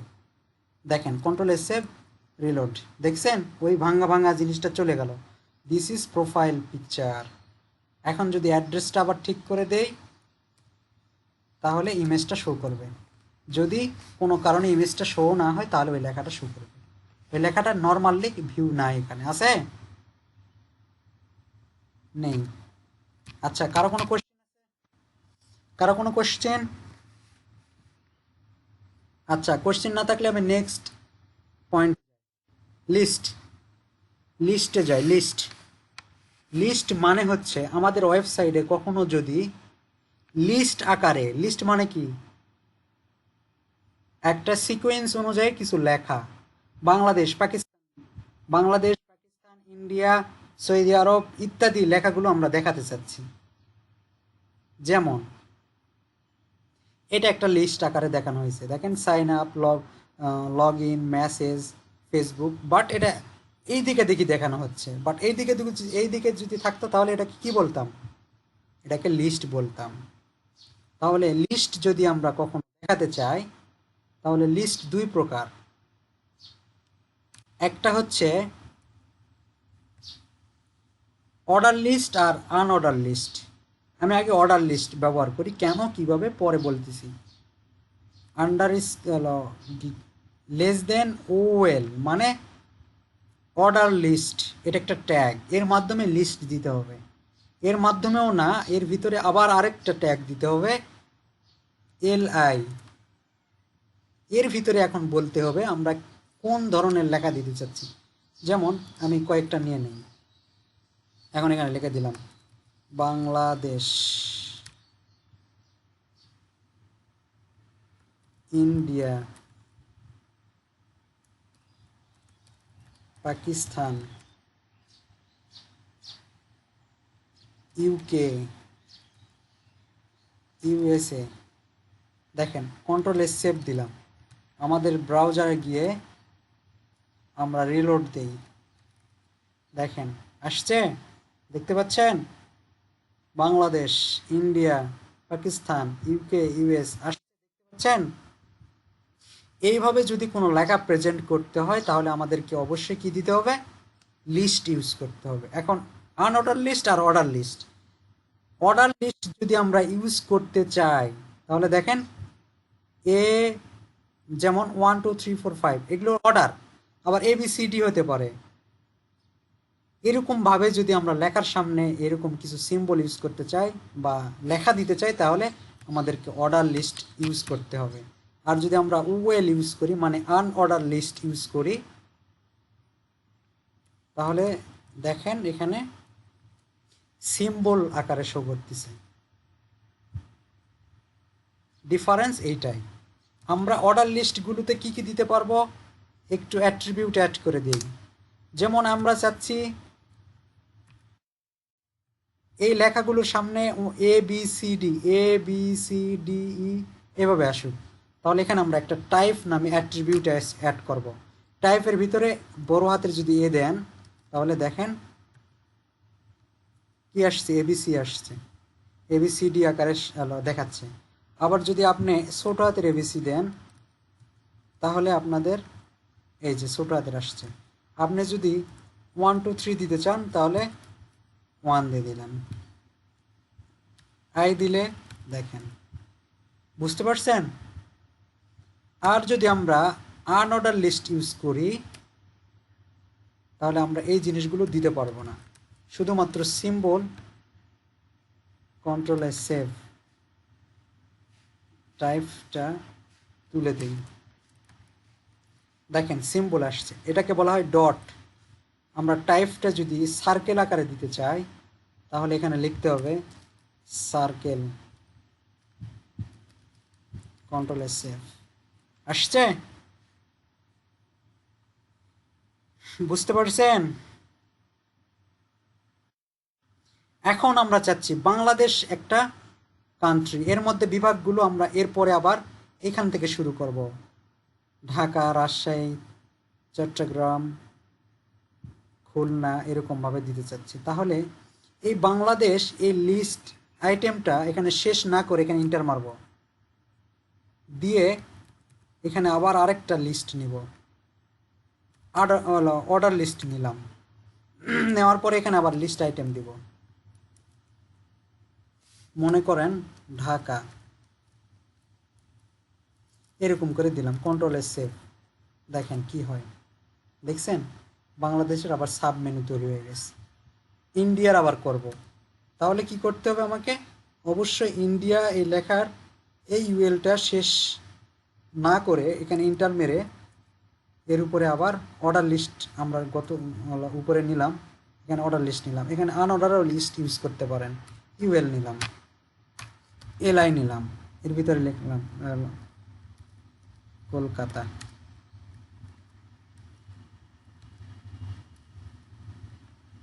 এইভাবে যতগুলো দিবেন চলে আসতেই থাকবে।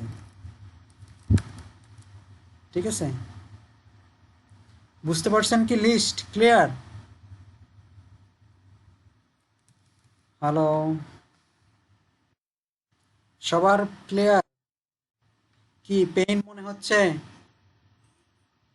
পেইন মনে হচ্ছে?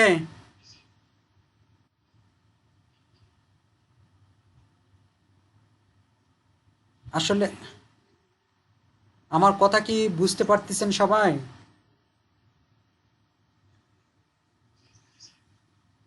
আচ্ছা, যদি না বোঝেন তাহলে আমার বলার স্টাইলটা চেঞ্জ করব, বা আরো ধীরে বুঝাবো বা আরো জোরে বুঝাবো, এরকম আপনারা একটু মাঝে মধ্যে আমাকে বলবেন যে বোঝা যাচ্ছে না, তাহলে আমি চেঞ্জ করব। ওকে, তাহলে আমাদের, ওকে, আজকে আমাদের তাহলে ডে ওয়ান কমপ্লিট হলো। ওকে ওকে, তাহলে আমাদের লিস্ট শেষ হলো। এখন আমরা ডে টুতে যাব। ডে টুতে আছে table, HTML form, HTML iframe, HTML media, এগুলো ধীরে ধীরে আলোচনা করি।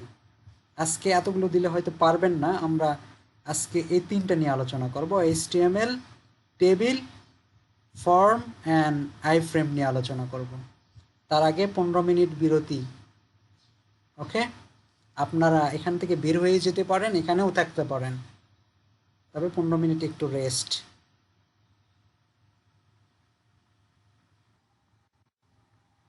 তাহলে আমরা এখন দেখব হচ্ছে টেবিল, টেবিল, ওটা কালকে প্র্যাকটিস করবেন তাহলেই হবে।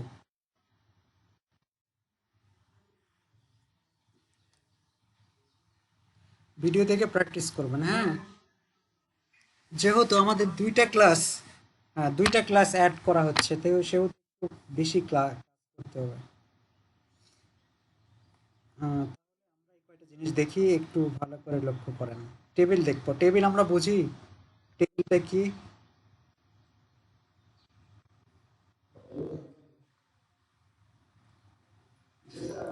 আচ্ছা, আমি তারপরেও অঙ্কন করে দেখাই।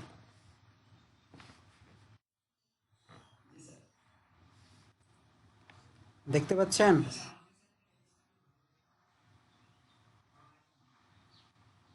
আচ্ছা, লক্ষ্য করেন।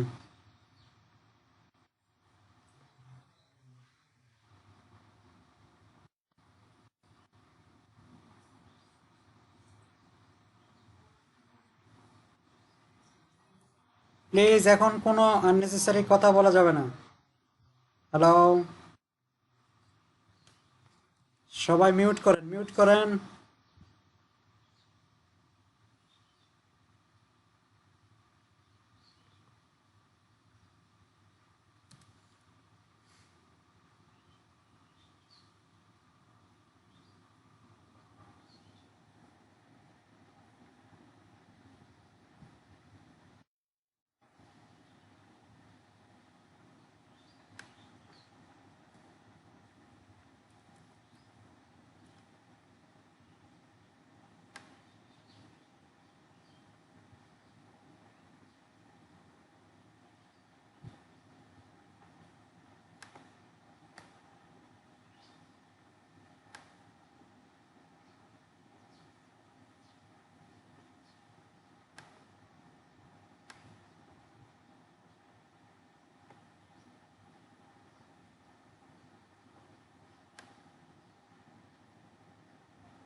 আচ্ছা, এটাকে বলা হচ্ছে টেবিল।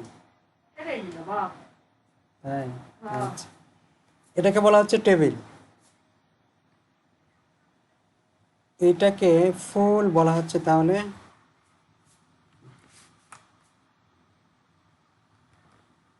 আমার কাছে মাউস নাই তো, এই জন্য একটু টাইপ করতে সমস্যা হচ্ছে।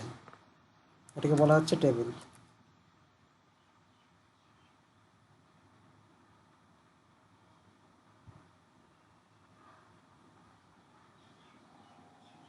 ফুল ফুল এই জিনিসটাকে বলা হচ্ছে তাহলে টেবিল। এক। 2 নম্বরে, এদের প্রত্যেকটাকে বলা হচ্ছে রো।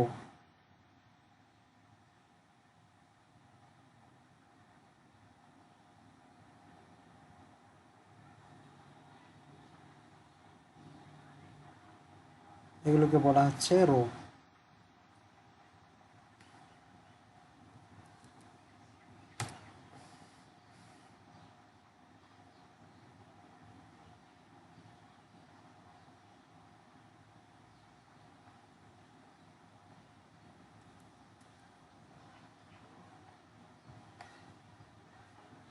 এইগুলোকে বলা হচ্ছে, একটা করে ইনফরমেশনকে বলা হচ্ছে টেবিল ডাটা। এগুলোকে বলা হচ্ছে টেবিল ডাটা। বুঝতে পারছেন? তাহলে এগুলো এক একটা ডাটা। তাহলে আমরা এর থেকে কি কি পেলাম? প্রথমে একটা টেবিল। টেবিল টেবিলের পরে আমরা কাকে ডিফাইন করব? টিআর মানে হচ্ছে টেবিল রো। তারপরে হলো টিএইচ অর টিডি। তাহলে এখানে কয়টা টিআর আছে একটু আমরা ফলো করি, দেখা যাক। 1, 2, 3, 4, 5, 6, 6টা রো আছে। এবং প্রথম রোতে একটা টিডি আছে বা টিএইচ আছে একটা। দ্বিতীয়টা 2টা টিএইচ আছে। তৃতীয়টা 1, 2, 3, 4, 5, 6টা আছে। বুঝতে পারছেন? তাহলে এরকম টেবিল যদি আমাকে আমাদের ওয়েবসাইটে প্রেজেন্ট করতে হয়, তাহলে কিভাবে কোডিং করব এটা লক্ষ্য করি। আচ্ছা, এখানে আমরা কাজ করি। আমরা তাহলে প্রথমে এই যে দেখেন, প্রথমে ইনশিওর করতে হবে এই পেজটা আমার সেভ আছে কিনা এইচটিএমএল ফরম্যাটে।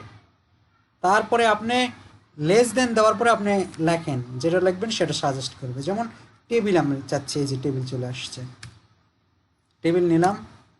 তারপরে আমাদের দরকার কি? টিআর। কয়টা টিআর বলছিলাম?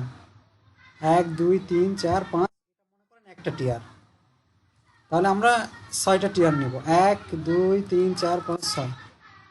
ঠিক আছে?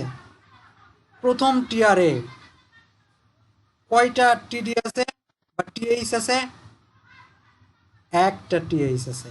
তাহলে প্রথম এই টিআরে ইন্টার দিয়ে আমরা লিখব কি? টিএইচ মানে টেবিল হেড। প্রথমে যেটা থাকে সেটা অবশ্যই টেবিল হেড আকারে থাকবে। আমরা এখানে লিখব হচ্ছে অল ইনফরমেশন, কন্ট্রোল এ সেভ। আমরা এটা এখন ভিউ করি।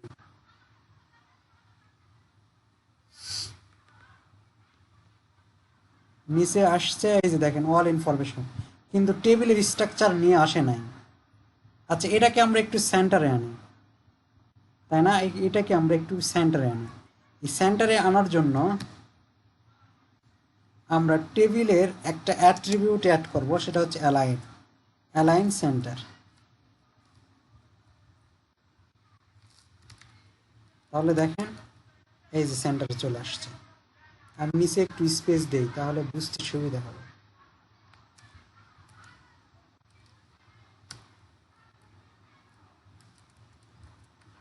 এই যে এখন দেখতে পাইছেন? বাট টেবিলের ফরম্যাট আসে নাই, বা এরকম দাগ দাগ আছে চতুর্দিকে, এটা আসে নাই। এটা আনার জন্য টেবিলের একটা অ্যাট্রিবিউট আছে, সেটা আমাকে অ্যাড করতে হবে এখানে। এই অ্যাট্রিবিউটটা হচ্ছে বর্ডার। বর্ডার দিয়ে কত মোটা নেবেন সেটা এখানে বসাতে হবে। 1 পিক্সেল বা 2 পিক্সেল যেটা দিবেন। 2 পিক্সেল দিলাম। এখন দেখেন হয়েছে? তাহলে এটা একটা টেবিল ফুল, তার ভিতরে আচ্ছা, তারপরে টিয়ারে কয়টা টিডি আছে আমরা দেখি। পরের টেবিলে পরের টিয়ারে 1 2 দুইটা টিডি আছে। তাহলে আমরা এখানে দুইটা টিডি নেই, 1 2। একটাতে লেখা আছে স্টুডেন্ট ইনফরমেশন, দুই number teacher information. Control S save. আসছে। আচ্ছা, তারপরের টিয়ারে কয়টা আছে দেখেন, 1 2 3 3 6টা টিডি আছে। তাহলে পরের টিয়ার এইখানে 6টা টিডি নেব, 1 2 3 4 5 6। প্রথমে লেখা আছে SL নাম্বার, সিরিয়াল নাম্বার। তারপরেরটাতে লেখা আছে নেম, তারপরেরটাতে লেখা আছে ডিপার্টমেন্ট, তারপরেরটাতে লেখা আছে আবার SL। দেখেন এখানে তাই লেখা আছে না, SL নেম ডিপার্টমেন্ট। এটাও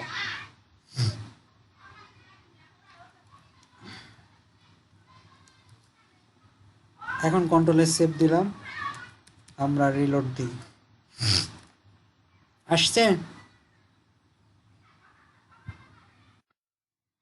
আচ্ছা, তারপরে নিচের এলো ইনফরমেশনগুলো আগে দিয়ে নেই। তার নিচের ইনফরমেশন আবার কি কি আছে দেখি। 1 এবি মাজিদ CAC, 1 আব্দুর রহমান সিভিল। ওকে, আমরা এটাই করে দিই। TH 1 2 3 তিনটা। প্রথমে আছে 01, দ্বিতীয়টা আছে হচ্ছে এবি মাজিদ, তৃতীয়টা আছে হচ্ছে CSE, এইটাতে আছে হচ্ছে সরি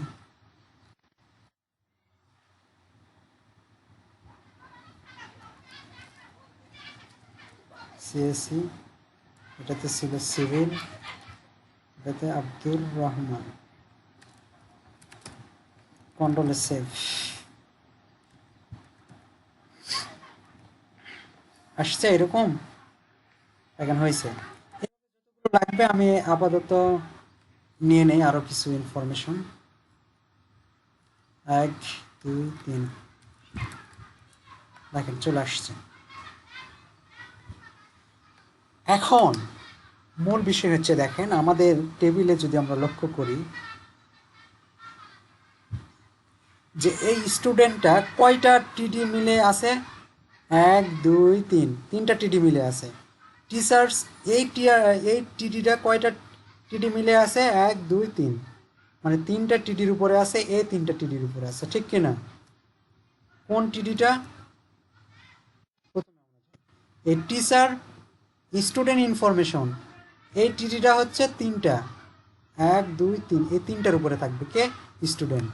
তাহলে আমাদের এখানে একটা অ্যাট্রিবিউট অ্যাড করতে হবে, সেটার নাম হচ্ছে কল স্পান। কল স্পান মানে কলাম স্পান, মানে কলাম স্পেস। কয়টা কলাম, 1 2 3, এই তিনটা কলামকে মার্চ করে সে এত দূর পর্যন্ত যাবে।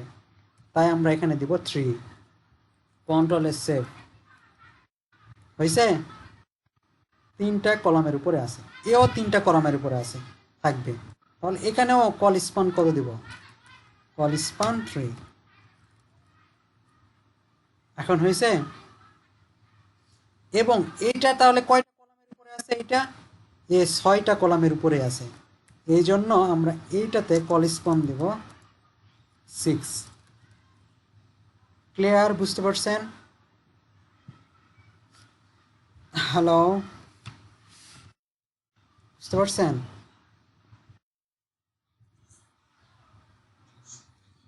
আচ্ছা, হ্যাঁ হ্যাঁ।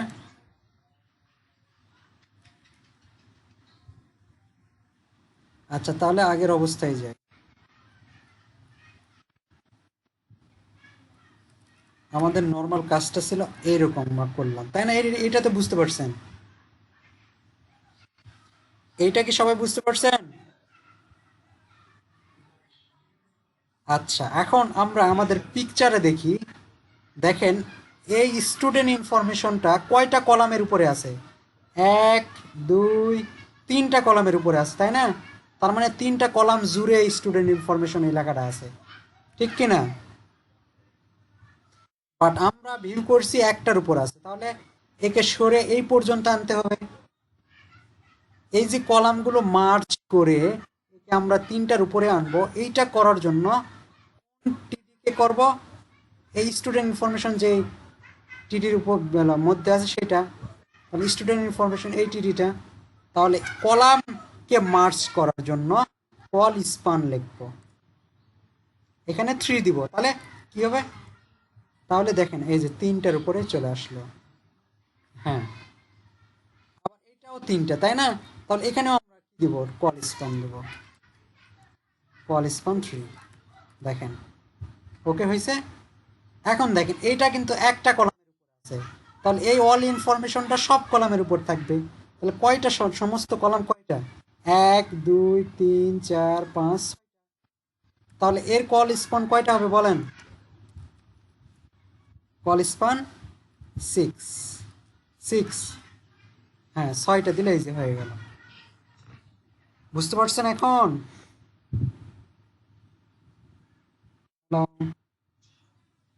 আচ্ছা দেখেন, এখন আমি চাচ্ছি এই যে সিএসি আছে না, এইটা সবগুলো মার্জ হয়ে একটা সিএসি হবে।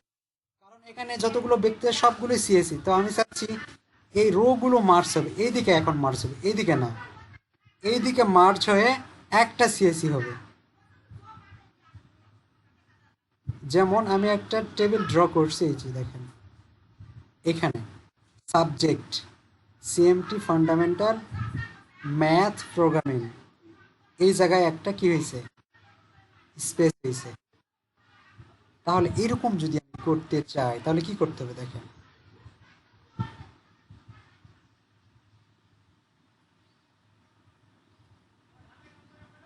কি আমরা মার্চ করব? সিএসি,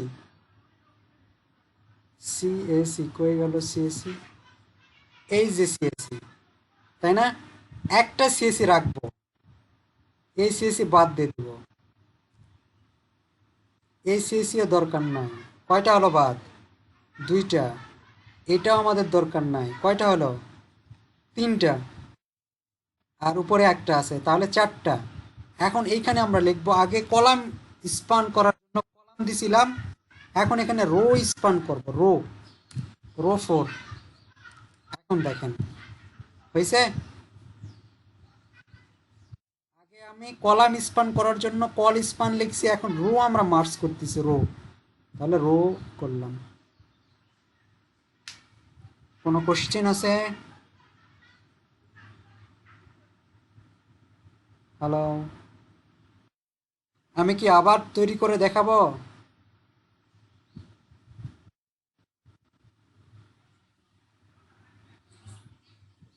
আচ্ছা, তাহলে আপনারা এই যে এই, আচ্ছা ভিডিও আছে আপনার দেখে নিন, তাহলে এরকম। হ্যাঁ হ্যাঁ, ডিপার্টমেন্টটা দেখাবো, এটা দেখাবো সিভিল। আচ্ছা সিভিলটা তাহলে দেখাই, দেখান। তাহলে সিভিলটা দেখাই, দেখেন। আমি সিভিল প্রথমের একটা সিভিল রাখবো, পরেরগুলো ডিলিট করে দিব। কয়টা আছে? এক, দুই, তিন, চার। তাহলে সিভিল, নিচের সিভিল দরকার নাই, নিচেরটা বাদ দিয়ে দিলাম, তার উপরেরটা বাদ, তার উপরেরটা বাদ, তার উপরেরটা রাখবো, তাই না? এবং এইটা দিয়ে চারটা হচ্ছে, তাহলে এখানে রো স্পান লিখবো, রো স্পান 4। হ্যাঁ, প্রথমটাতে অবশ্যই প্রথমে করবেন আগে, আবার শেষেরটা করতেও হলো, শেষেরটা করলেও হবে, ওইটা আরেকটু জটিল হবে, এইটাই করবেন আপনারা, ওকে? তাহলে আমি একটা কাজ দিব অ্যাসাইনমেন্ট হিসেবে, এই যে এইটা আপনাদেরকে করতে হবে, ওকে? এই রকমই আমি এটার পিকচার আপনাদের গুগল ক্লাসরুমে দিয়ে দিব, আবার আমার এই কোডগুলোও দিয়ে দিব, সব কিছু দিয়ে দিব, আপনারা কালকে অ্যাসাইনমেন্ট এটা জমা দিবেন। ওকে, আর অবশ্যই অ্যাসাইনমেন্টের উপরে কিন্তু মার্কিং করা হবে, মার্কিং করা হবে, এই জন্য অবশ্যই প্রত্যেক দিনে অ্যাসাইনমেন্ট দিবেন, অ্যাসাইনমেন্টের উপরে মার্কিং করা হবে, ঠিক আছে?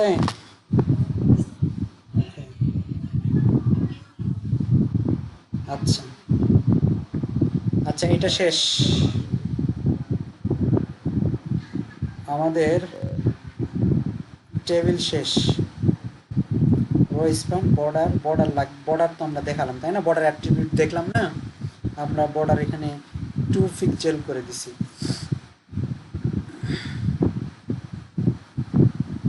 এই যে বর্ডার 2 পিক্সেল, এখানে যদি আরো মোটা চাই 5 পিক্সেল দিলাম,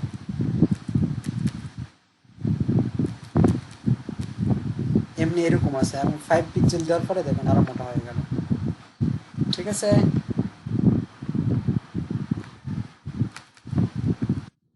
ওকে, এখন আমরা দেখবো ফর্ম। ফর্ম আজকে এ পর্যন্তই দেখবেন নাকি চলবে না? ঠিক আছে, আমি চালাতে পারবো, নো প্রবলেম। সেটাই আমি বলতেছিলাম।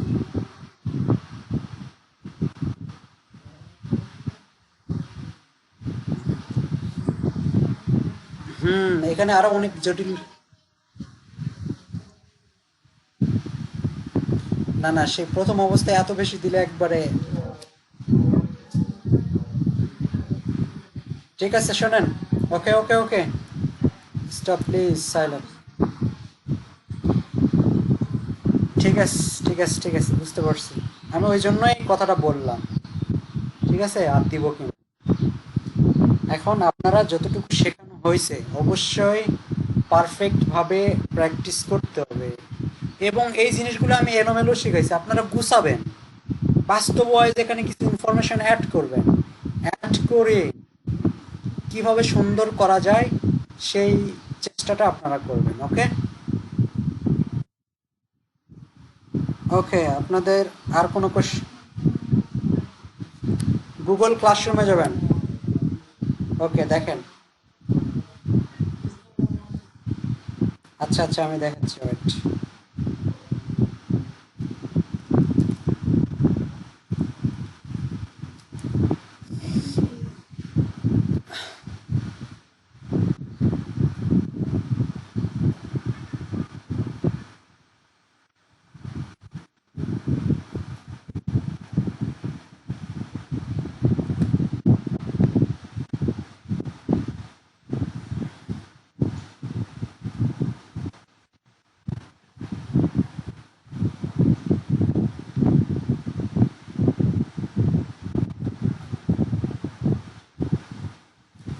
আপনারা এই ক্লাসরুমে সবাই অ্যাড আছেন না?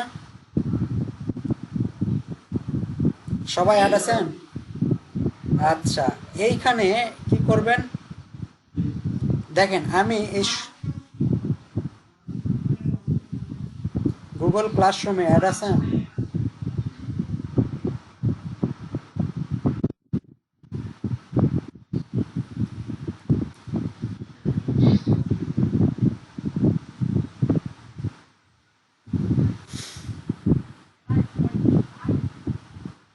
আমি এই টেবিলগুলো সব দিয়ে দিচ্ছি নাকি, আমার কাজ,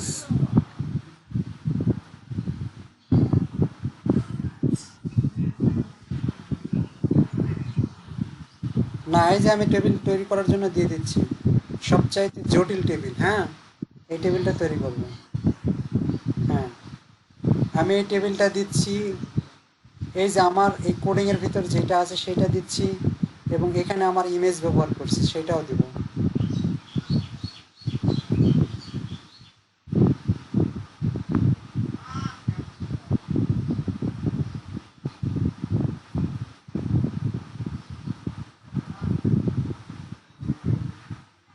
ইমেজ যে দেওয়া আছে আপনারা অন্য ইমেজ ব্যবহার করবেন, কিন্তু এখন আমার এই কোডে ওইটাই দেওয়া আছে, পরে বুঝবেন না।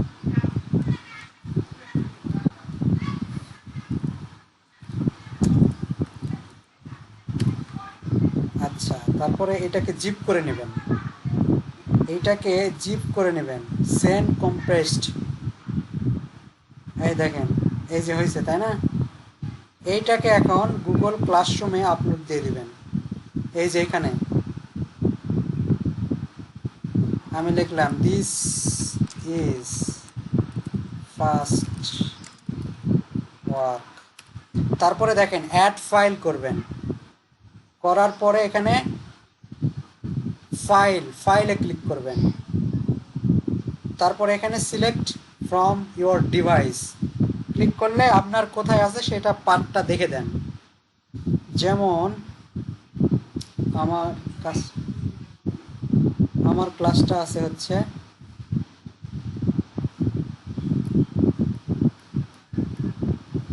এই যে ফার্স্ট ওয়ার্ক।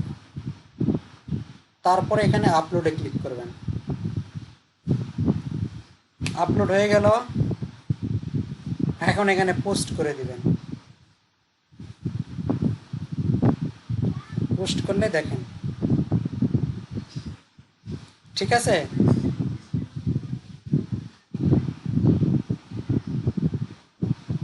স্ট্রিম মানে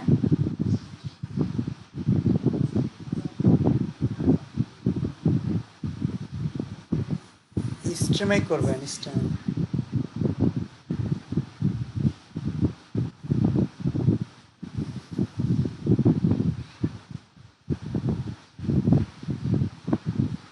আচ্ছা, এখন বলেন কি কি প্রবলেম আপনারা ফেস করতেছেন, একটু ট্রাই করেন। আপনাদের কম্পিউটার যারা নিয়ে বসে আছেন তারা একটু ট্রাই করেন এই কাজগুলো করতে, আর কি কি প্রবলেম হয় আমি সলভ করে দিই। ওকে ওকে, ট্রাই করেন।